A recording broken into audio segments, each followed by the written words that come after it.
During the pandemic, the AUHSD realized the need for growing produce for a community in need, and we started the Magnolia Agriscience Community Center.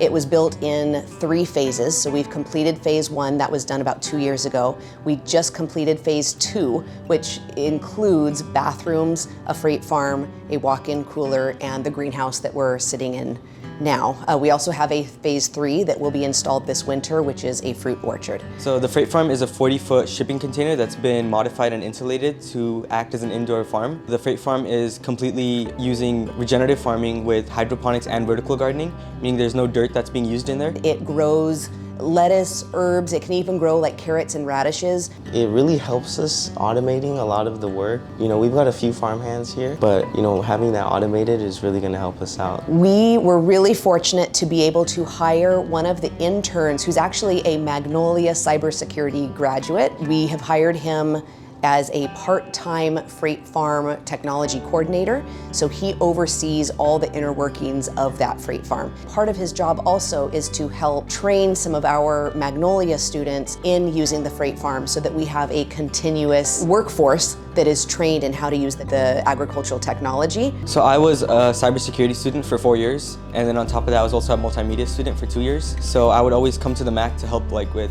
recording and pictures. Through that I had my connections to get into the summer internship, and then from there we got the freight farm, and then that helped me get into engineering, and now I work in the freight farm to implement my engineering and cybersecurity skills together. We reached out to our cybersecurity programs, and there is specific classes in innovation in technology.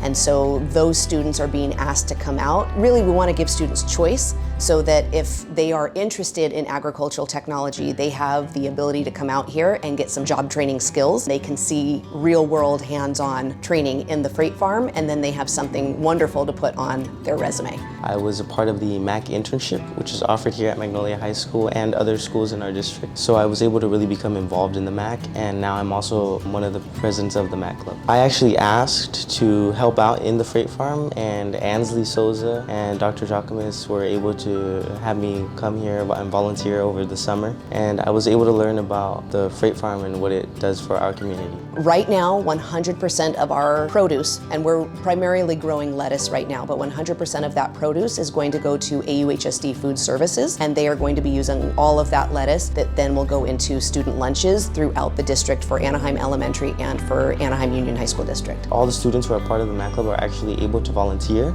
so I will be taking part in a training for the ribbon cutting event on Thursday. So we're kind of getting prepared so we know what to do on that day. Actually, I'll be part of making the food because I have my food handler's license. The MACC was able to help me get the food handler's license, which is something I didn't even know I needed before I joined the MACC internship. We are having our ribbon cutting event for the freight farm along with a farm-to-table dinner. And really it's to honor our community partners, especially Doug Chaffee, who was the person who donated a large amount of money for the freight farm to be possible. Being involved in the MACC and now the freight farm has actually made me consider agriculture and agricultural technology as a viable career pathway. Yeah, I think the freight farm is really good for our school and our community.